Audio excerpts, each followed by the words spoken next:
ብዙ ሰዎች ሰው ከሐዘን ውስጥ ሲወጣ አይወዱም ለምንድነው ግን ሰው ሲጨነቅ ሲሳሰብ ሐዘን ማብዛት ትርፉ እግዚአብሔርን ማዛዘን ነው ምንም ጥቅም የለውም ምክንያቱም እግዚአብሔር ሰላም ጤና ይስጥልኝ የተወደዳችሁና የተከበራችሁ የፉርቱ ሚዲያ ፎር ቤተሰቦች እንደናችሁ አላችሁ ባላችሁበት እግዚአብሔር ሰላምና ጸጋ ይብዛላችሁ እንዲሁም በከጅርታኒት ነገኝ ዋቀዮ እስኒፍ ሀባየቱ ማቲ ፉርቱ ሚዲያ ፎር nagaan keessan dachaa haa ta'u jecha dhufeen jira jechuudha har'aa anatu dhufee jira yeroo kaanii sagantaa tajaajiladha kan gadhiifamu ammas waan achi keessaa ba'ee otoo hin taane waanuma sagalee waaqayyootiin ol qabatu yaada tokko isiniif qabee dhufee jira jechuudha እንግዲህ ዛሬ መጣሁበት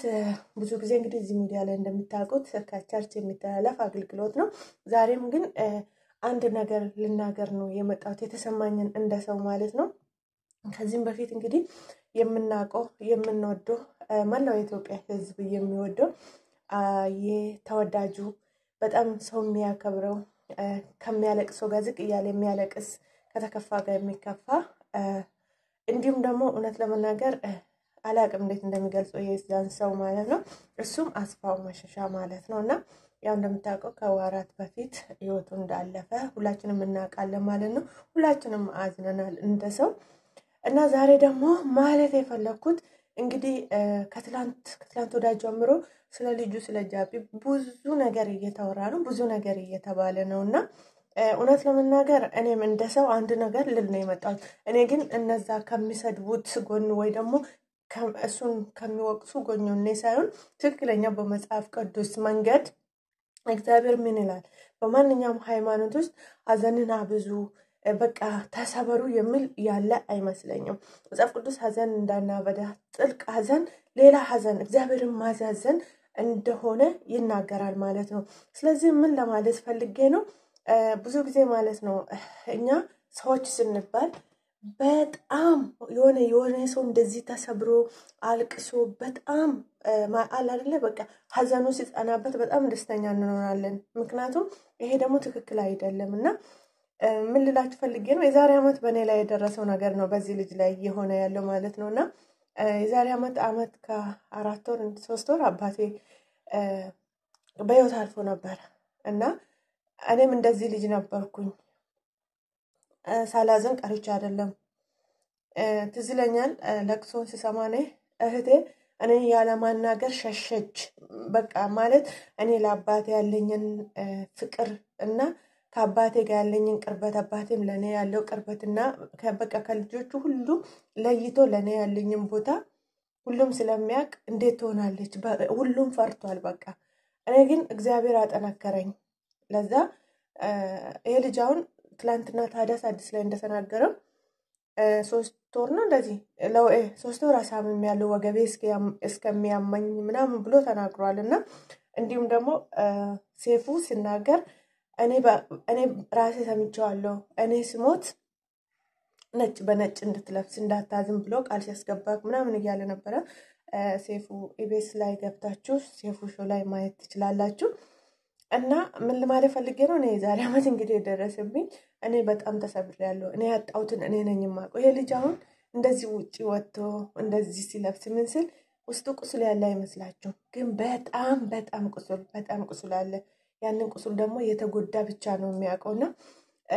እና የዛሬ አመት እኔ እንደዛ ሲሆን ጥቁር አለበስኩም ሃይማኖቴም አይፈቅድልኝም መጽሐፍ ቅዱስ ላይ ሐዘን ልበሱ ሐዘን አብዙ የሚል የለም እግዚአብሔር ሁሉንም ነገር በወደደ ሰዓትና በፈቀደ ሰዓት ነውና የሚያረጋው እና ምን ልላችሁ ፈልጌ ነው እኔም እንደዛ በጣም እግዚአብሔር አጠናከረኝና ሐዘኔን ቀነስኩ ማለት ነው በጣም ተጎድቻለሁ ግን አንዳንድ ጊዜ እግዚአብሔር ሲረዳን የረዳንን እግዚአብሔርን ማዛዘን የለብንም እና እኔ በአንደኛ ላይ የረዳኝን እግዚአብሔርን ያለ ማዛዘን ብዬ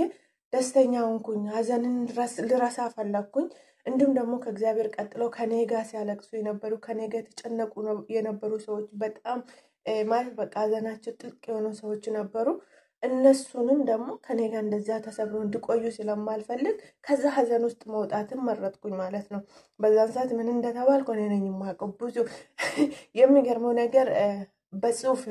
እርስ በርሳቸው እኔን የሚያሙኝ ሁላ አንደኛው ወደ ሌላ ሼር ስታደርግ ወደ እኔ እንኳን ሲመጣ ሁሉ ነበር ገባችሁ እና ምን ልላችሁ ፈልጌ ነው በተቻለን መጠን ማለት ነው አንድ ሰው ሀዘን ልጅ አሁን አንድ ልጅ ነው አባቱ ምን ያህል እሱን እንደሚወድ የታወቀ ነውና ምን ማለት ፈልጌ ነው አሁን ይሄ ልጅ አባቱ እንዳዝን ቃል እንዳስገባው ብዙ ሰዎች እየተናገሩ ነው የለቅሶ ዕለት እንኳን ጥቁር እንዳይለብስ ነጭ በነጭ እንዲለብስ ብዙ ሰዎች እየተናገሩ ነው ግን ሀዘን ማለት ደግሞ የሆነ ጥቁር ለብሰን ቁጭ ብለን በቃ አይደለ ተሰብረን ከቤት አንወጣ ብለን ከሰው ጋር እንገናኝም ብለን አይደለም ያጣነው ነገር ውስጣችንና አንድ ፈጣሪ እግዚአብሔር ብቻ ነው የሚያውቀው ይሄ ልጅ ውስጡን የሚያውቀው እሱና ፈጣሪ ብቻ ነው ስለዚህ ምን ልላችሁ ፈልጌ ነው ወገኖቼ ብዙ ጊዜ የሆነ ነገር ለፍርድ እንሮጣለን ምክንያቱን ሳንረዳ ምክንያቱን ሳናይ ለፍርድ እንሮጣለን ማለት ነው ይሄ ደግሞ በጣም በጣም ክፉ ነው እባካችሁ በተቻላችሁ መጠን አባቱን የምትወዱት ከሆነ እኔ በእግዚአብሔር ስም ነው ለምናችሁ አትውቀሱት ይሄ ልጅ ሆነ አባቱ ቃል ያስገባዋል ወጥቶ ተናግሯል አንደኛ ነገር ደግሞ ይሄ ልጅ ማለት የሚኖርበት ማህበረሰብም ወሳኝ ነው እሱም እየኖርበት ያለው ማህበረሰብ እንዴት ነው በቃ ሰው ሲሞት የሆነ እንትን ነገር ነው አንደኛ ሲቀጥል ደግሞ ይሄ ልጅ አሁን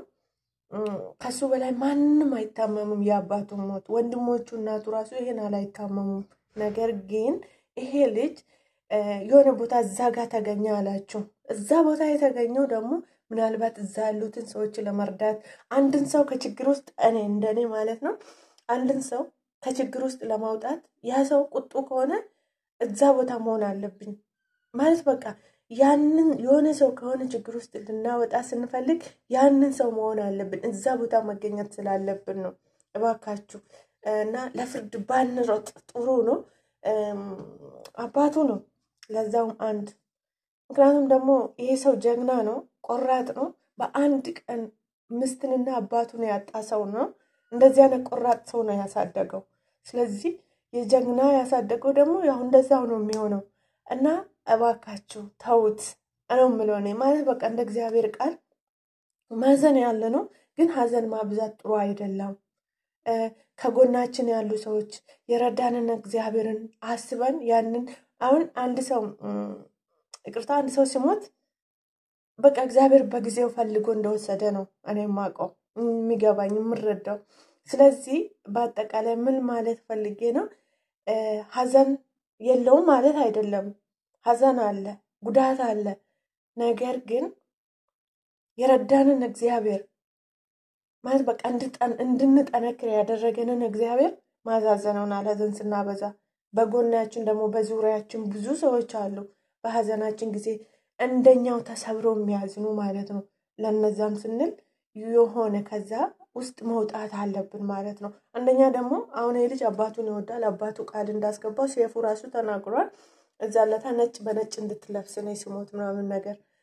ስለዚህ ምን ልላችሁ ፈልጌ ነው ይሄ ልጅ አሁን ይሄኔ አባቱ እንዳያዝን ቃል ስላስገባው አባቱን ስለሚወድ የአባቱን ቃል ሊተገብር ይችላል ግን በውስጡ ህመም ደግሞ አለ ምክንያቱም ሁሉ ነገሩ ነው አባቱ ከእግዚአብሔር በታች ማለት ነው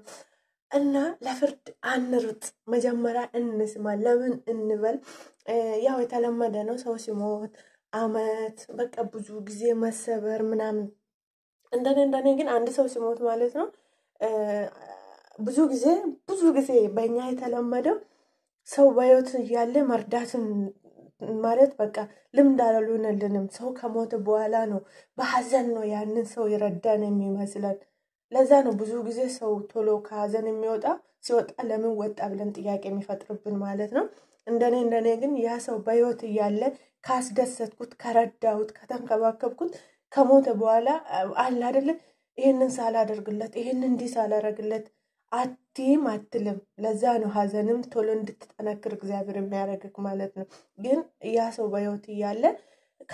ምንም ካላደረክለት ምንም ነገር ካልሰጠከው ያ ነገር ጸጸት ይፈጥርብሃል ገባክ በጣም እንትን እንድትሆነ ያረጋሃል ማለት ነው እና ስለዚህ ወገኖቼ ውድ ቤተሰቦቼ እና ሐዘን ማብዛትም ሌላ ሐዘን ነው የሚያመጣው ይሄ ልጅ አሁን እኔ እንደኔ አስተሳሰብ ምንም አልፈርድበትም አባት ነው አቃለ ያባትን ህመም ያለ ምንም ላይ መስለን ራሱ ይችላል እያደረገልን ራሱ ምንም ላይ መስለን ይችላል ግን ምን ያህል እንደሚጎለን እዛ ቦታ ላይ ያለው ሰው ብቻ ነው እኔ እዛ ጋር ስለሆንኩኝ አቃለሁ ስስቅ ስጫወት ግን ውስጤ ደግሞ ምን እንደሚፈልግ ብዙ ነገር እንደሚጎል አውቃለሁ። ስለዚህ የጎደለው እሱ ልጁ ያውቃል። እና እባካችሁ ለፍርድ አንሩጥ፣ እንደ እግዚአብሔር ቃልም እንሄድ። ማንኛውም ሃይማኖት ውስጥ ደግሞ ተሰበሩና ቅሩ፣ ሀዘን አብዙ የሚል ያለ አይመስለኝም። በኦርቶዶክስ ቤተክርስቲያንም ብዙ ጊዜ ሰዎች ሀዘን ሲያበዙ ቄሶች ሄዶ እየገሰጡ ነው ምንድነው የሚባለው እንደዛ እያደረጉ ሲያስወልቁ እናያለን ያዘንን ልብስ። ስለዚህ በቃ ባንወቅሶ ጥሩ ነው ባይነኝ እኔ ማለት በቃ ብዙ ይሄናል እንትን አይደለም። አዝኗል። የአባቱን ተግባር ነው እየፈጸመ ያለው እንደተናገረው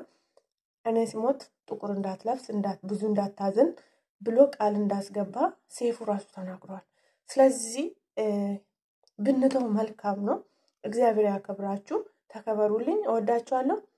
እና ይሄንን ይመስላል። ብዙ ጊዜ ሰዎች ከሀዘን ውስጥ ሲወጡ አንወድም። ምክንያቱም ዋንትያን ታውቃታላችሁ። ያንን እንደዛ ተሰብራ በነበረችበት ጊዜ በጣም ብዙ የሚያዝኑላት በብዙ የሚቆጠሩ ሰዎች ነበሩ። ከዛ ሀዘን ውስጥ ደግሞ ስትወጣ ሀዘኑን ትታ ደግሞ ራሷን ከዛ ችግር ውስጥ ለማውጣት ወደዚህ ብቅ ስትል ደግሞ እንደዛ ብዙ የሚሰድቧት ሰዎች፣ ብዙ ያንቋሸሿት ሰዎች፣ ብዙ በቃ ኢቭን አካውንቷን ሶስተኛ እንኳን እስኪያዘጉባት የደረሱ አሉ ማለት ነው። ስለዚህ ምን ልል ፈልጌ ነው፣ ብዙ ጊዜ እኛ ማለት በቃ የሆነ ሰው ከሀዘን ውስጥ ሲወጣ አንወድም። ለምን እንደሆነ አላውቅም። እና እወዳችኋለሁ፣ አከብራችኋለሁ። እባካችሁ ከፍርድ ራሳችንን ጠብቅ። ምክንያቱም እኛም ዛሬ እንሄድ ነገ አሁን እንሄድ በኋላ የምናውቀው ነገር የለምና ሳንፈርድ በፊት ነገሮችን ማጣራት አለብን፣ መስማት አለብን። ስለተገኘ ብቻ ደግሞ ሚዲያ ላይም የሆነ ነገር መስራት የለብንምና አመሰግናለሁ። እግዚአብሔር ያክብራችሁ። እወዳችኋለሁ። ተባረኩልኝ። ባላችሁበት የእግዚአብሔር ሰላምና ጸጋ ይብዛላችሁ። ለዚህ ቤት ደግሞ አዲስ የሆናችሁ ቤተሰብ ሁኑ። ቤተሰብ የነበራችሁ ደግሞ